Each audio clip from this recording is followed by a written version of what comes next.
vamos iniciar o nosso papo, que por tudo quanto eu venho pesquisando e olhando,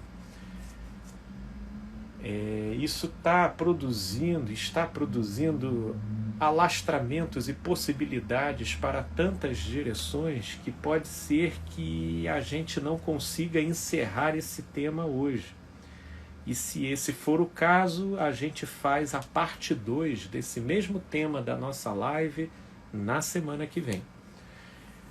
No entanto, quero tentar abordar e falar dentro daquilo que for possível para a gente poder conversar sobre esse tema, que vocês podem pensar que não, mas o tema daquilo que nós vamos conversar hoje tem um potencial imenso para ter uma participação incisiva nas nossas vidas num curtíssimo espaço de tempo, né?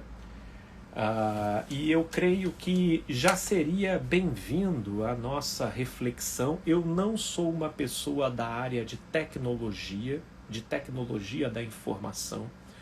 A minha formação é na área da psicologia, na área da teologia e na área autodidata, multifacetada, em diversas direções daquilo que despertam o meu interesse. Portanto, a área de tecnologia é uma delas, é uma área de interesse, porém eu sei e aqui estabeleço de que eu não sou nenhum especialista da área. Mas por tudo quanto nós estamos olhando, inclusive a minha pretensão na gravação e na conversa sobre esse tema, não visa aqui um esclarecimento especializado e criterioso com relação à tecnologia em si, mas nós vamos abordar sobretudo as suas implicações sobre a alma e sobre a psique, a partir das informações que estão amplamente dadas e já são amplamente veiculadas na grande mídia. Para quem curte tecnologia, basta olhar ali os departamentos e os setores afins que vocês vão encontrar sobejas notícias sobre o assunto. Até o momento, não é incomum eu conversar com pessoas sobre o tema que nós vamos conversar hoje e eu ouvir a seguinte pergunta: caramba, a seguinte questão, né? Felipe, eu nunca ouvi falar disso. O que é o metaverso, né? Portanto, para você ter até uma noção mais detalhada e com uma riqueza de palavras técnicas melhor construídas, né? Eu gostaria de convidá-los, não agora para vocês não perderem o nosso bate-papo aqui, mas a gente finalizando a nossa live, vai lá, dá uma googada, escreve lá metaverso, vai aparecer um universo de artigos e de links de vídeos com explicações sintetizadas, trazendo e abordando os principais pontos, muito embora esse tema está abrindo uma avenida de possibilidades cujas aplicabilidades fica muito difícil de você esgotar em um vídeo só.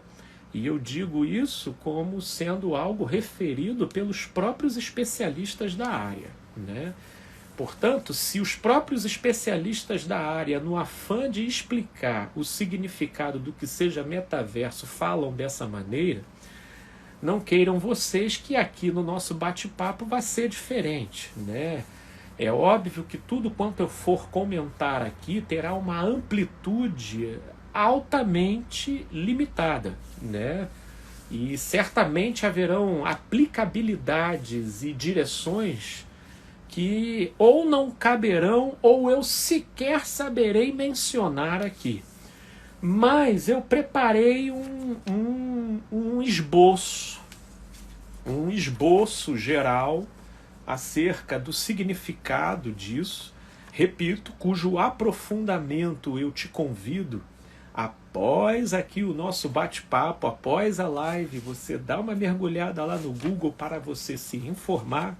O fato é, metaverso, que é o tema dessa nossa noite, ele é agora o objeto principal de investimento e pesquisa das maiores e mais importantes gigantes da tecnologia, porque observam aí, a partir até do exemplo de determinados programas e determinadas propostas que já trabalham com a linha de operação de um metaverso, em função do sucesso dessas propostas, ficou estabelecido como óbvio que a tendência da tecnologia, do entretenimento e da utilidade para o dia a dia será fatidicamente nessa direção, né? Na direção da exploração desse tipo de tecnologia.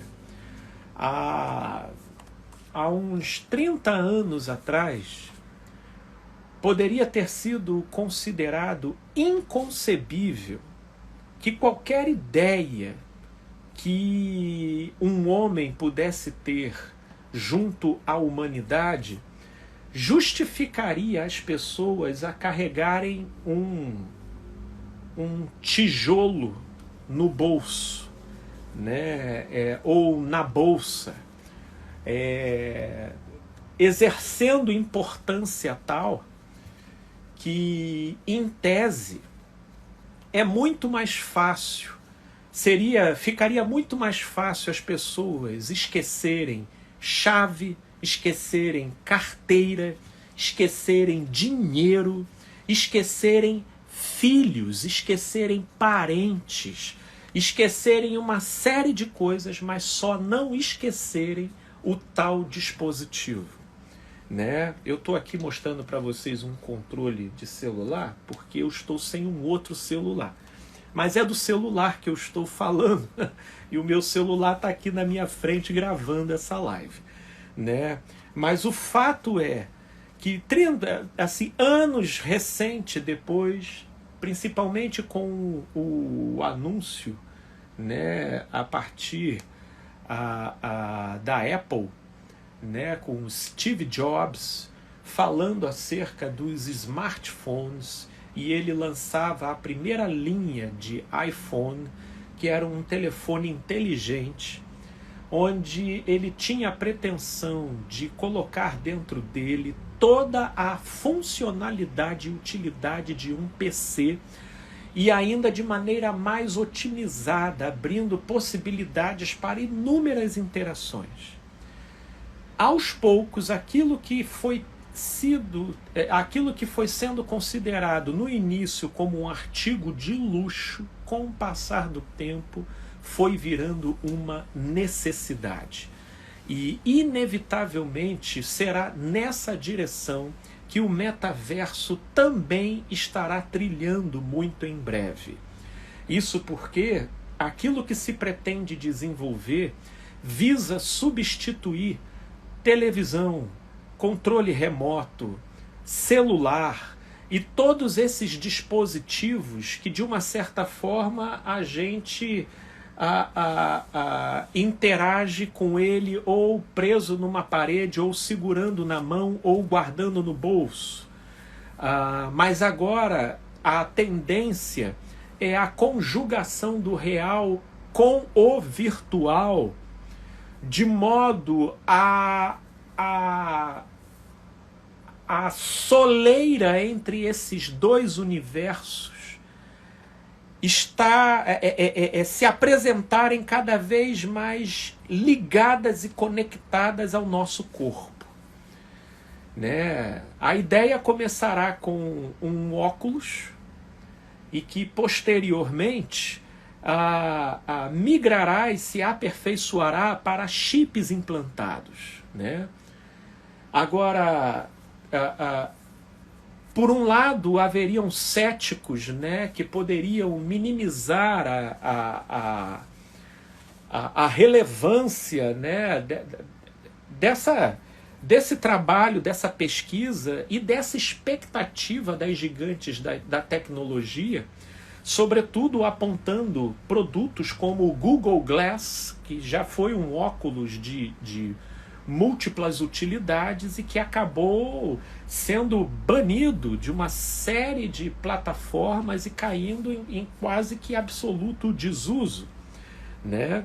Muito embora o Facebook tenha sido muito bem sucedido com o desenvolvimento de óculos com capacidade tridimensional visando o entretenimento, né? Portanto, o fato é, não podemos subestimar o potencial daquilo que está sendo alvo de bilhões de investimento, porque, como eu estava dizendo, assim como ninguém há 30 anos atrás poderia se conceber carregando um tijolo por onde quer que fosse, de modo a exercer uma importância e uma relevância superior aos aparatos usuais do dia a dia, né? De modo, inclusive, a produzir patologias psicológicas singulares.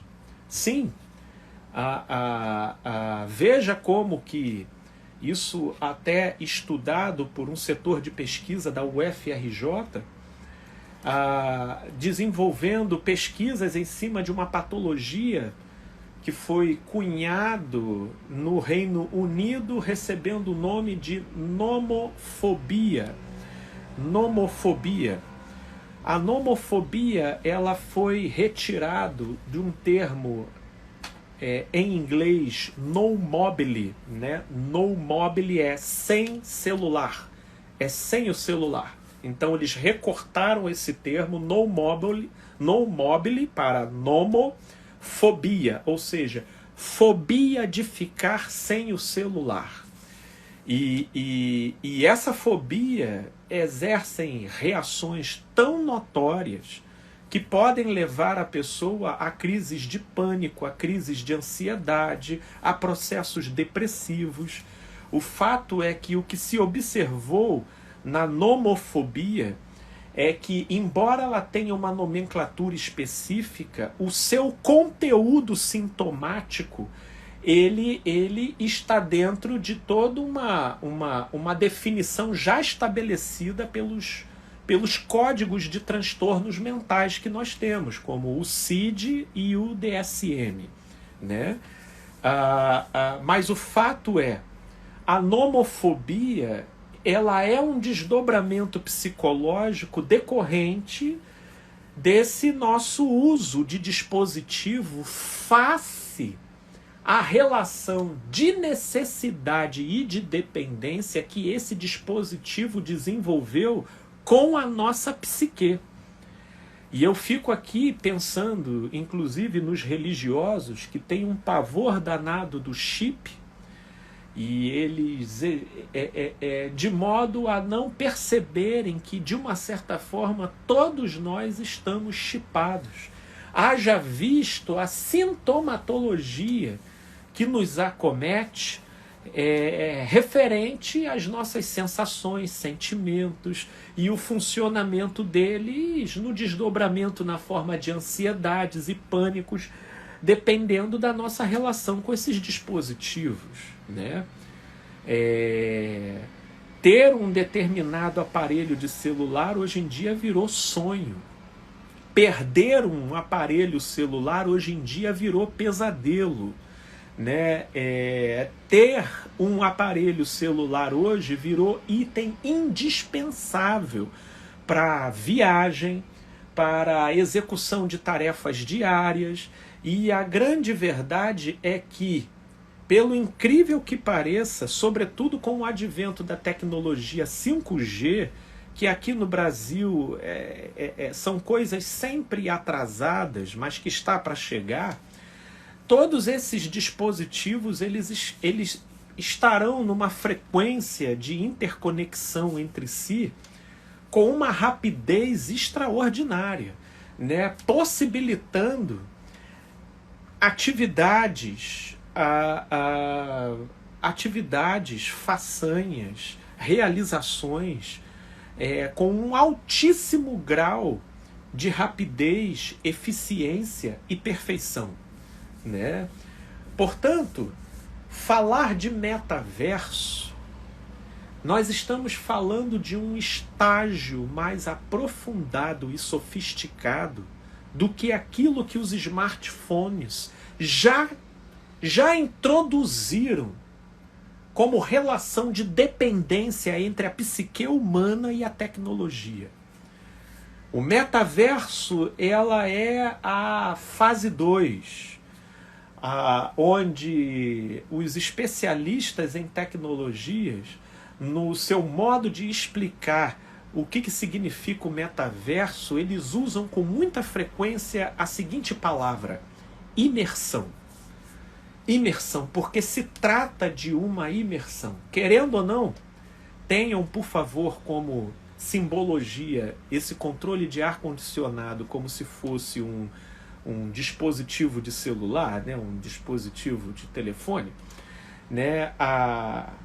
O telefone, querendo ou não, ele está fora da gente. A gente obtém dele apenas uma imagem 2D, né? E uma vez que a gente retire da nossa frente, a gente então está totalmente conectado com a realidade externa. Ou seja, a nossa interação com o celular perfaz um perímetro muito delimitado de produção de estímulo, que ainda assim dá conta de produzir um nível de concentração extraordinário ao ponto de desencadear aí acidentes para tudo quanto é lado, pelo modo como as pessoas se concentram nesse pequeno pedacinho de tela, onde dele se arvoram toda sorte de entretenimento, informação e utilidades que se possa imaginar. Mas o metaverso, ele tenta ampliar esse universo de estimulações, né? E ele quer, como eu estava dizendo, essa palavra muito utilizada pelos especialistas da área para tentar dar uma definição do que seja metaverso, eles querem promover uma maior imersão. Hoje em dia, né, nós já temos em andamento muitos jogos e muitas plataformas digitais com a plena operação do conceito do que seja um metaverso. Haja visto jogos como Fortnite, né, Second Life, que inclusive foi lançado em 2003, e eu utilizei aqui a palavra jogo, mas no que diz respeito ao metaverso, sobretudo a esses programas Fortnite e Second Life, nós nem nomearíamos de forma adequada como jogo, porque jogo não é. Um dos elaboradores do Second Life, ele faz uma afirmação que eu inclusive anotei aqui, até por ser uma boa descrição relativo àquilo que vai configurar a realidade virtual de um metaverso. Não é um jogo, para começo de conversa. Não é um jogo. É um universo virtual multiusuário. Não tem pontuação, não tem vencedores e nem perdedores. O metaverso, talvez eu estarei aqui ensinando o padre a rezar a missa, sobretudo para quem já se utiliza dessas plataformas como Second Life ou Fortnite. Eu mesmo nunca fiz uso dessas plataformas, mas no conceito geral delas é que elas simulam, elas reproduzem as prerrogativas da realidade real, né? Ou seja, lá você compra casas, você vai a shows, você pode ir a bares, você faz amigos, de uma certa forma, as redes sociais hoje, elas já articulam muito dessas interações. Mas o metaverso, ele vai possibilitar essa maior imersão na medida em que entra aí a produção de um personagem dentro do programa que foi batizado, né, pelos especialistas formuladores desse tipo de universo virtual de avatar.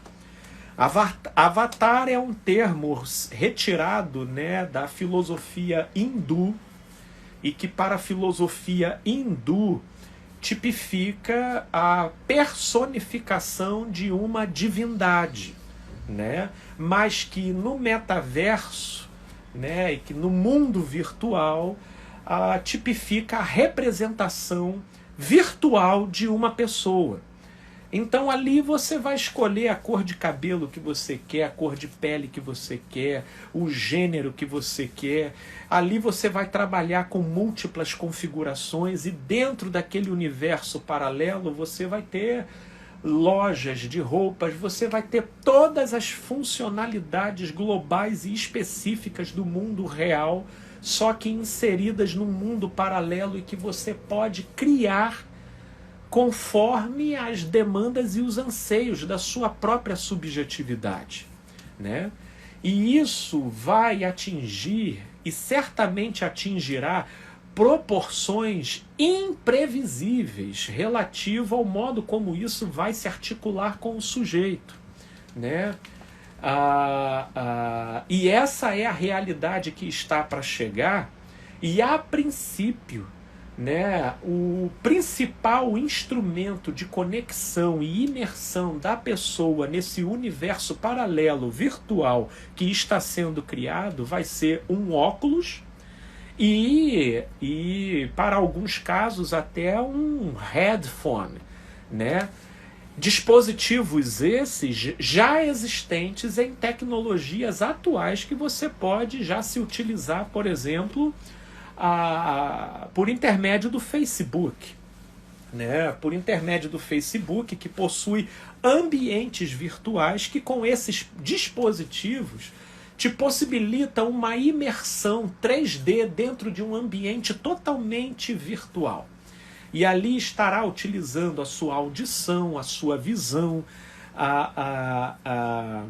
E se a gente, por exemplo, viajar um pouco, né, em determinados episódios daquele seriado da Netflix, né?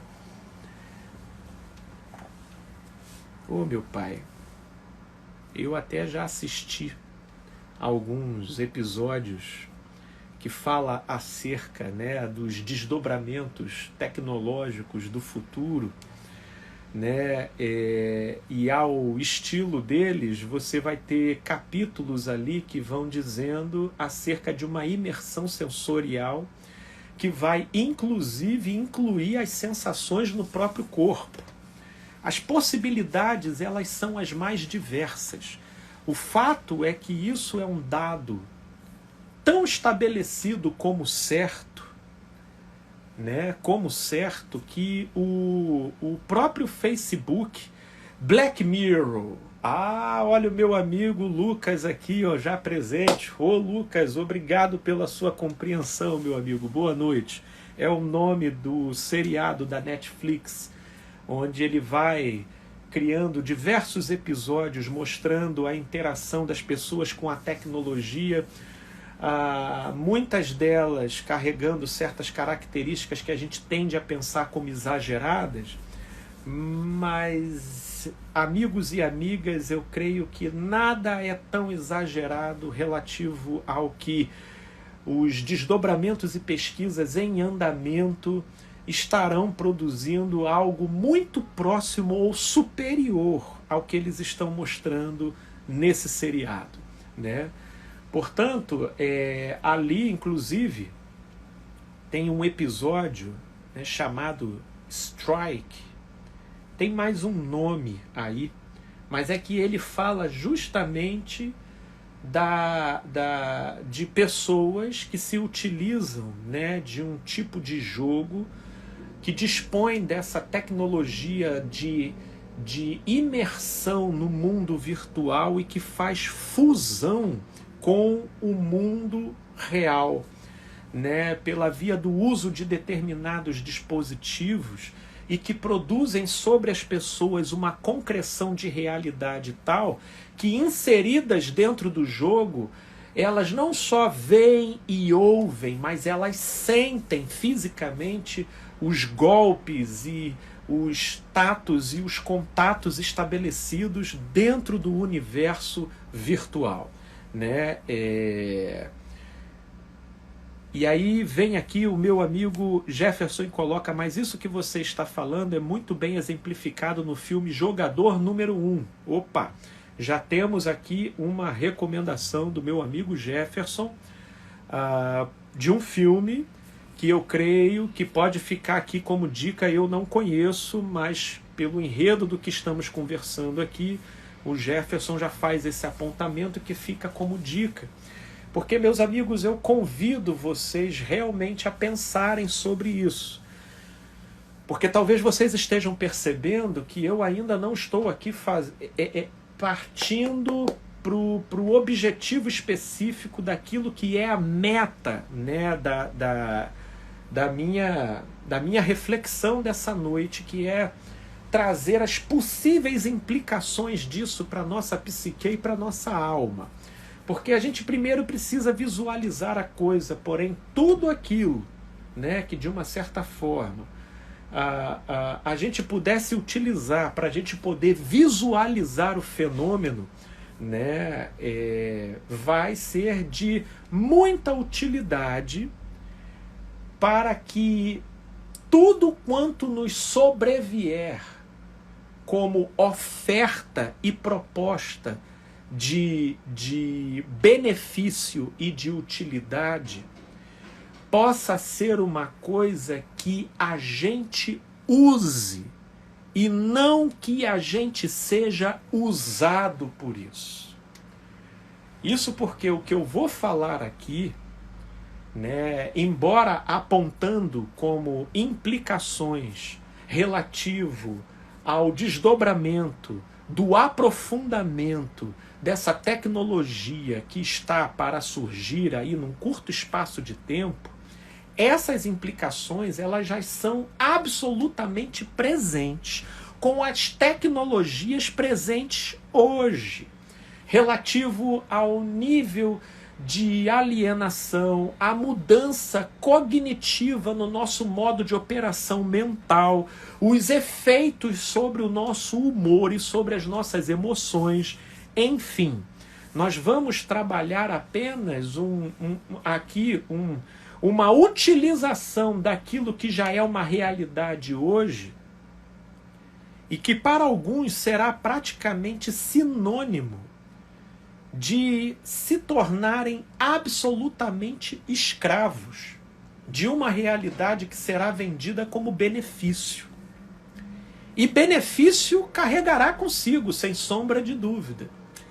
Mas como a imersão ela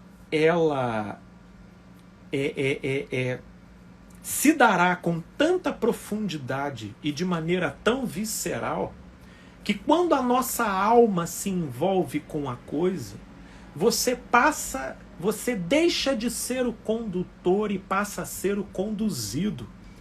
Você deixa de ser o usuário e passa a ser produto. Você deixa de ser aquele que dirige para ser dirigido, né? E eu creio que é esse aqui o grande X da questão. O que eu estou querendo aqui é incentivar e provocar a reflexão para que você possa de tudo se utilizar sem ser por nada possuído. De modo que, se utilizando, extraindo tudo o que seja bom daquilo que nos está sendo oferecido, com lucidez e consciência, a gente não estabeleça com esses aparatos uma relação de dependência. Porque uma vez assim estabelecido, nós estaremos assinando a nossa própria sentença. Sim, porque por mais sofisticado, por mais eficiente, por mais elaborado, por mais atraente que possam ser os desenvolvimentos tecnológicos produzidos pelos nossos engenhos e pelas nossas pesquisas, nenhuma delas dá conta de carregar consigo a sabedoria inerente da própria vida e da própria existência.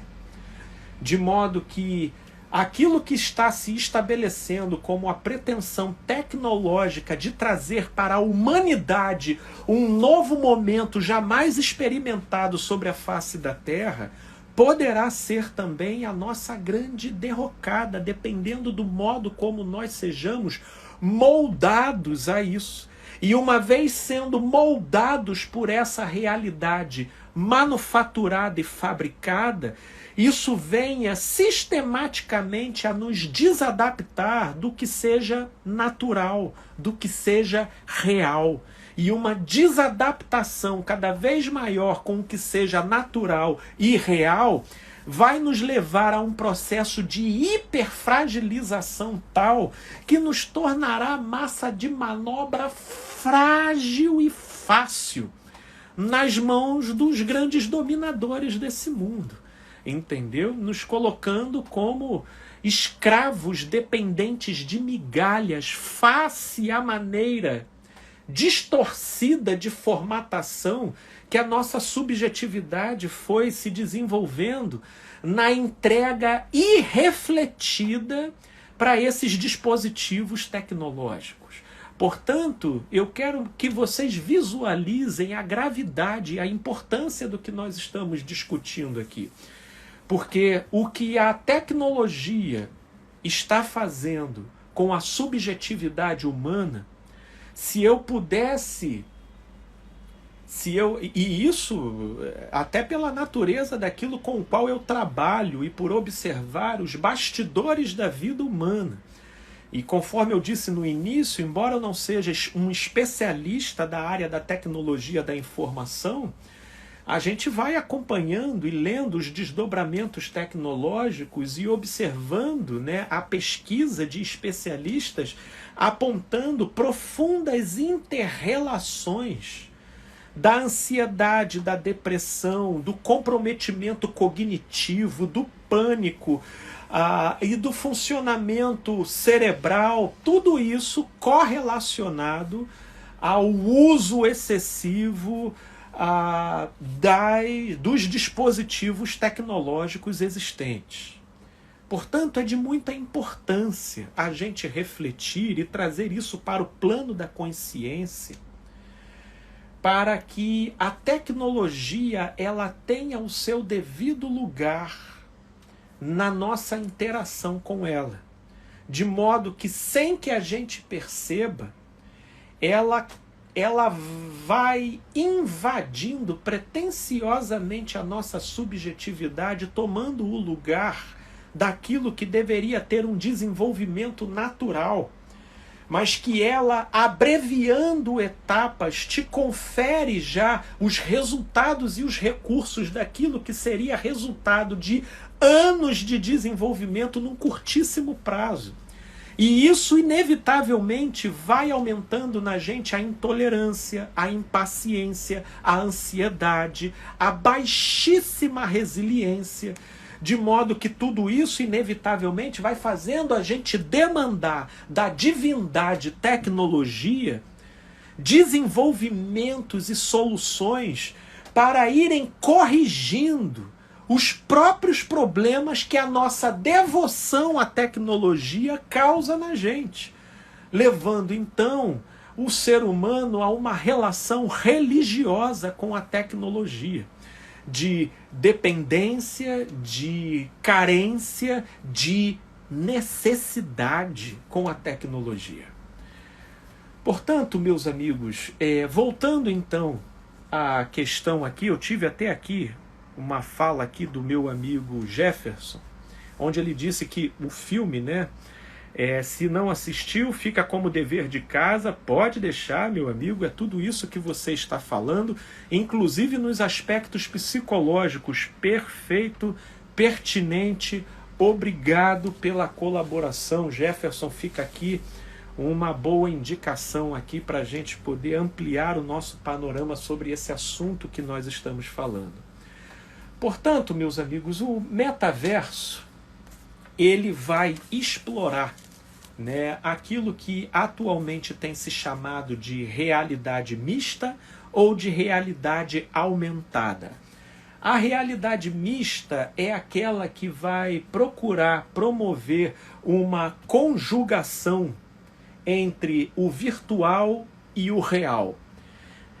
De uma certa forma, hoje nós já temos em operação muitos programas e muitas ferramentas que trabalham com esse tipo de conceito, embora ele será cada vez mais desenvolvido, né, relativo a salas de reunião online, né, onde você conversa com pessoas em outro lugar do mundo, você tem ali uma interação mediada pelo virtual, mas com você também inserido e interagindo com o mundo real. E você tem também a realidade aumentada. A realidade aumentada é meio que a inserção do virtual na realidade vivida. De modo que você tem aquele Pokémon Go, né, onde pelo celular você vê a inserção do virtual na filmagem de um cenário real e ali você cria uma interação dual, né, ou seja, virtual e real ao mesmo tempo, né? Então, aquele tipo de objeto de pesquisa que você está visualizando e quando você fotografa ele, por exemplo, eu tenho aplicativos aqui que eles decifram a espécie de plantas que você fotografa. Como a área da jardinagem é uma área que me interessa bastante, eu com esses aplicativos, quando tem uma espécie que eu não conheço, você pega ali uma dada posição com uma boa visibilidade daquela planta, você fotografa e o próprio aplicativo localiza qual é o nome, a espécie. Aí você entra no Google, então, já te ensina ali como cuidar, o que fazer, o que deixar de fazer, quais são os cuidados e os adubos e as localizações em relação ao sol mais adequados para aquela espécie. Então você tem ali toda uma interação, que esse tipo de interação é o que é chamado de realidade aumentada, onde o que você busca obter como informação do mundo real, ela é articulada e interagida com o mundo virtual, de modo aos dois ganharem uma extensividade de interação cada vez mais efetiva, de modo a termos uma dificuldade cada vez maior de achar a linha limítrofe entre uma coisa e outra, né? A grande verdade é que o metaverso, ele no seu bojo carrega essa proposta de apagar a linha existente entre mundo real e mundo virtual, ok? E isso promovendo a imersão dos nossos sentidos cada vez mais no mundo virtual, ok? E aí, até o meu amigo Jefferson aqui depois está pedindo o nome do aplicativo de jardinagem. Eu tenho 2 aqui, Jefferson, depois eu vou mandar para você, que às vezes um não funciona tão bem quanto o outro, porque eles possuem ali um acervo de amostragens, né, na nuvem deles. Então, algumas espécies, alguns captam com mais facilidade do que outra. Mas eu te passo sim, meu amigo.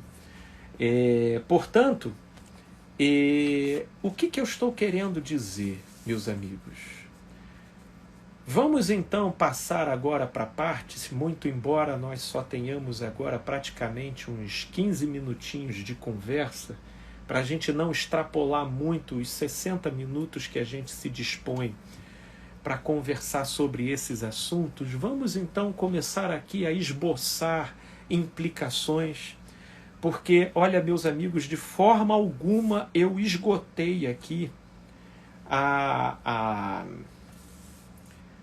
quantidade de direções que isso pode assumir e inevitavelmente assumirá a partir do desenvolvimento desses metaversos, sobretudo com o advento e o aprimoramento da inteligência artificial.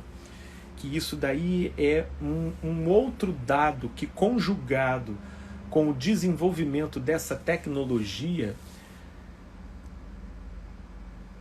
vai produzir quase que uma similaridade total com o real, né? Com o real, de modo a produzir engano em muita gente, Amigos, vamos lá. A grande verdade é que, por exemplo, hoje você já tem notícias, né? Tenho aqui o meu amigo Jerry, diretamente da Austrália.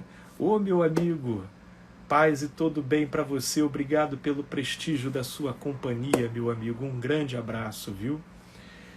E até com uma pessoa como o Jerry aqui, eu me faço totalmente humilde aqui na abordagem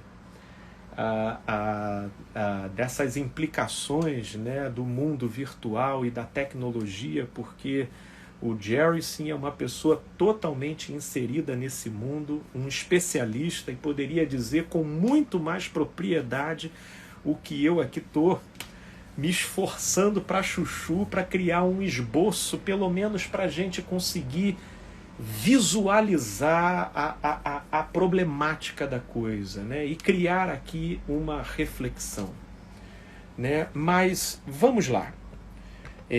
Tem alguns pontos e eu queria realmente não me ver apressado para a gente poder abordar eles, até por conta da relevância e da importância de todos eles, e conforme eu estava dizendo anteriormente, muito disso que nós vamos falar, correlacionando como possibilidade de implicação para o advento formal do metaverso, já são implicações presentes, concretas e reais. Então, o que eu vou fazer aqui é muito mais algo da ordem de uma articulação de ideias do que algum tipo de previsão, né? Algum tipo de profecia relativo àquilo que há de vir. Pelo contrário, a gente vai estar aqui articulando coisas, porque tudo o que eu vou falar como possibilidade de implicação para o que está por vir já está em operação, já existe. Eu, particularmente, já lido com muita frequência com isso, a partir das tecnologias e dos programas e dos dispositivos tecnológicos dos quais nós já dispomos hoje, né, no nosso cotidiano. Né? Mas como a coisa com o metaverso vai caminhar para a direção de uma maior imersão, meus amigos, nós vamos entrar na era da covardia do virtual sobre o real. E é nessas horas que eu lembro de uma passagem de Jesus, onde ele coloca que se não fosse Deus, não fosse o Pai abreviar aqueles dias,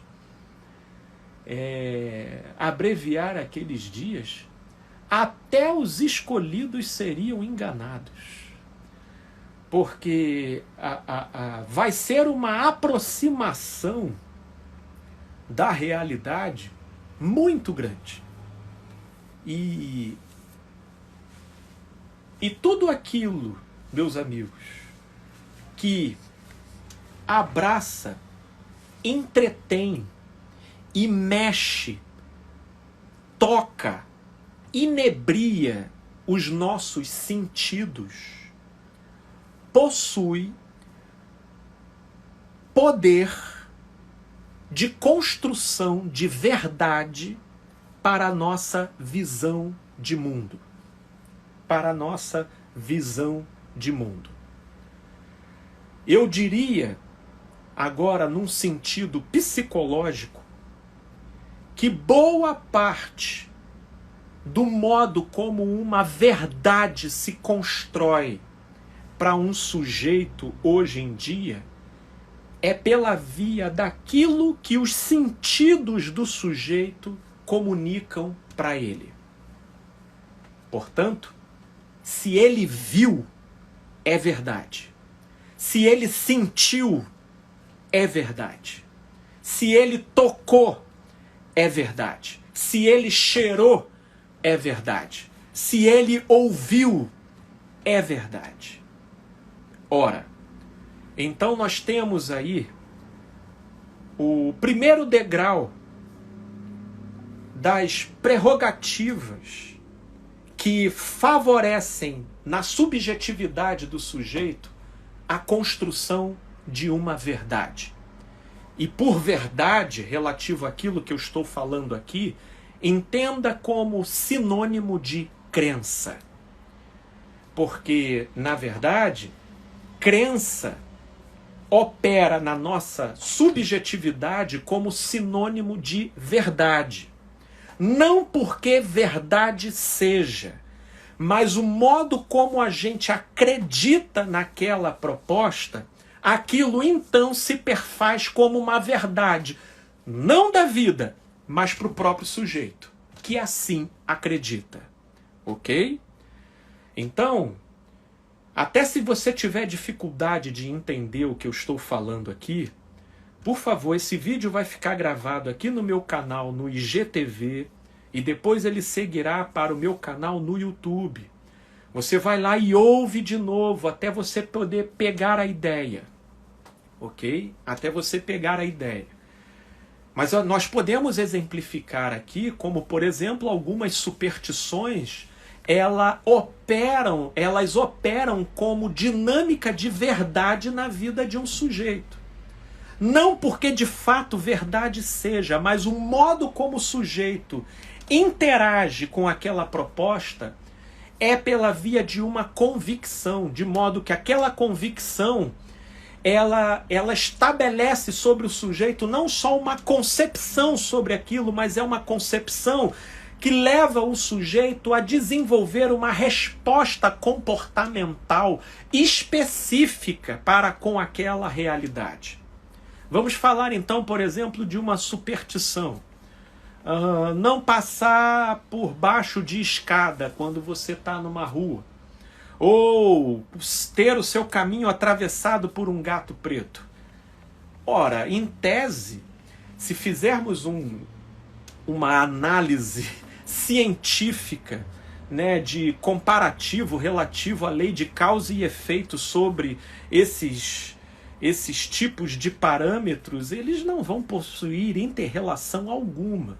Mas é um dado oferecido, né, por uma concepção tradicional existente na cultura e que muitos, não sabendo endereçar o próprio medo que sentem, estabelecem determinadas relações supersticiosas com a realidade, de modo a canalizarem e, de uma certa forma, dominarem o medo dentro de si. E aí o sujeito, ele, uma vez entendendo que a razão dos problemas dele é o gato preto, ainda que isso não seja uma verdade da vida, mas o modo como ele passa a ter medo daquele gato, o modo como ele passa a evitar passar por uma calçada onde tem um gato preto, ou uma escada colocada, ou até o modo como ele passa a associar as suas desventuras da vida ao fato de ele ter lembrado que uma determinada rua que ele passou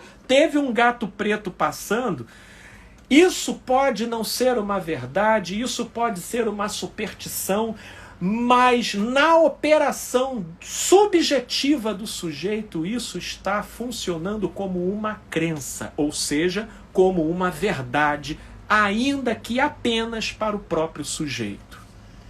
Portanto, estamos subindo esse nosso primeiro degrau para a gente poder entender as implicações dessas plataformas virtuais e tecnológicas com a nossa subjetividade.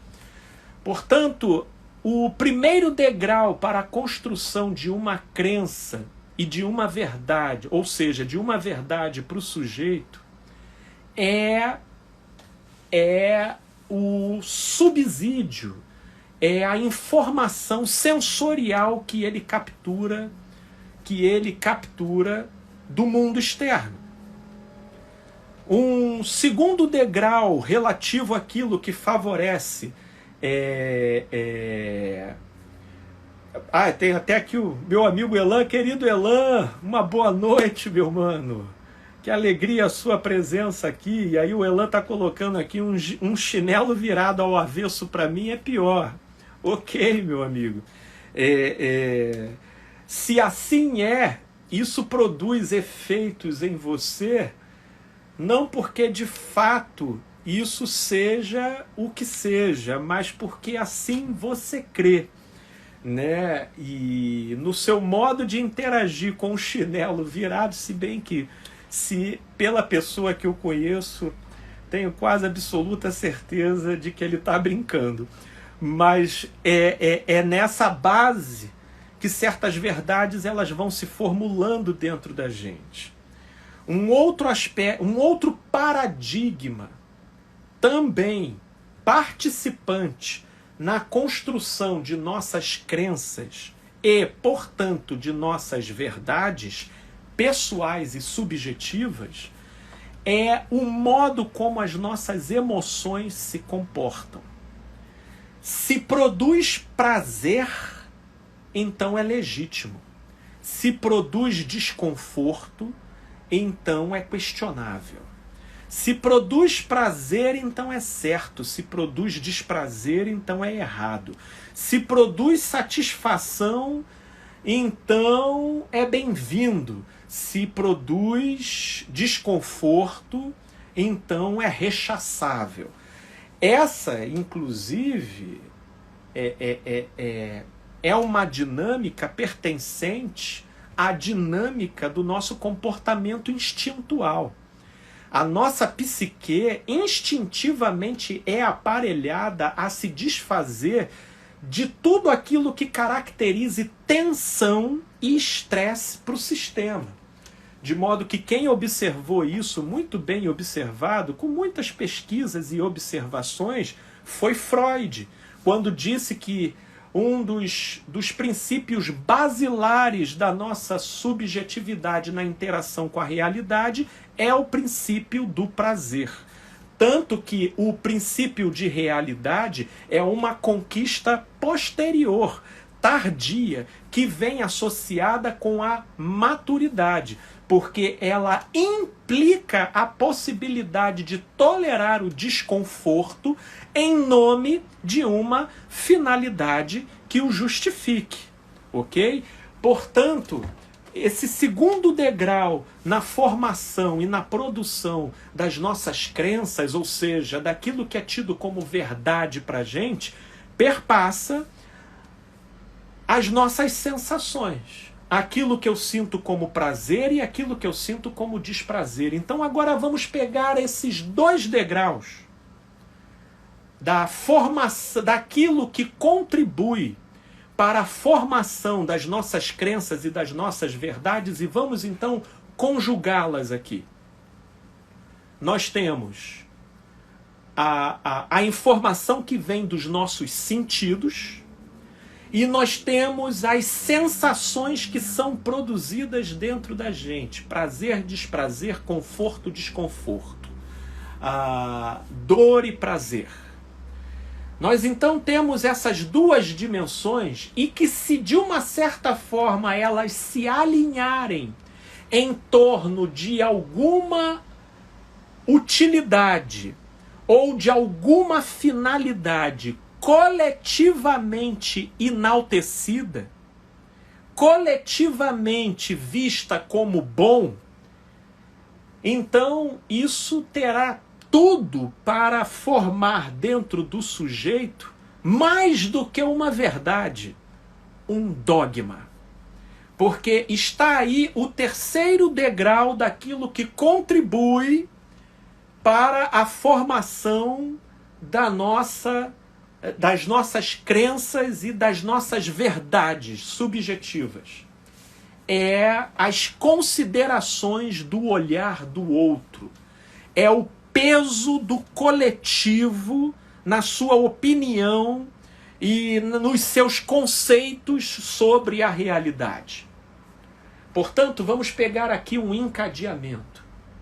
Se um número extraordinário de seguidores é o que o coletivo valoriza e enaltece, se um número imenso de seguidores é aquilo que satisfaz os seus sentidos, porque você pode vê-los e contabilizá-los, se um número imenso de seguidores desdobra em você um conforto, porque te dá uma sensação de bem-querença, né? de bem-querer, de ser querido, de ser desejado, pronto. É como se isso se tornasse um fim em si mesmo. Logo, isso é estabelecido como uma verdade. E uma vez estabelecido como uma verdade, então é isso que você vai buscar, é isso que você vai desejar, é isso que vai formar em você as reações de empolgação, anestesiamento ou frustração, dependendo de se você consiga alcançar ou não. Portanto, meus amigos, visualizem aqui, eu não vou conseguir me desdobrar mais. Eu quero convidá-los para a semana que vem. Meu amigo Jefferson, já coloca aí Metaverso parte 2 para a semana que vem, com a graça de Deus. Porque eu aqui estou construindo apenas o modo como acontece a construção de crença, que aqui eu estou associando ao conceito de verdade, porque o que eu estou falando aqui não são de verdades universais, são verdades subjetivas e que se estabelecem a partir da própria subjetividade do sujeito e no modo como o sujeito lida com ele mesmo e com a sua história. Mas na semana que vem eu quero começar a articular isso com a covardia sensorial, contextual e interativa que essas tecnologias vão produzir sobre essas nossas suscetibilidades. E o magnetismo que isso vai produzir e a necessidade de a gente, sobre isso, estabelecer uma reflexão, para que a isso a gente não esteja tão hipnotizado, tão dependente, ao ponto de a gente perder a nossa própria identidade e passarmos a vivermos como se nós fôssemos avatares, como se nós fôssemos personagens fictícios, como se fôssemos meros hologramas, atendendo a apetites coletivos, virando produto de prateleira de megas empresas de tecnologias, interesses governamentais e particulares afins. Meus amigos, pode meio parecer conspiratório o que eu estou falando aqui, mas repito, tudo quanto nós vamos conversar aqui já possuem desdobramentos notórios e incisivos no dia de hoje. E o que está para se desdobrar vai ser apenas uma intensificação do que já está estabelecido. Portanto, se você gostou desse vídeo, curta, divulgue, compartilhe e eu peço carinhosamente a presença de todos vocês na semana que vem para a gente então ampliar e começar a articular melhor esses conceitos e refletir as suas implicações na nossa subjetividade, ok?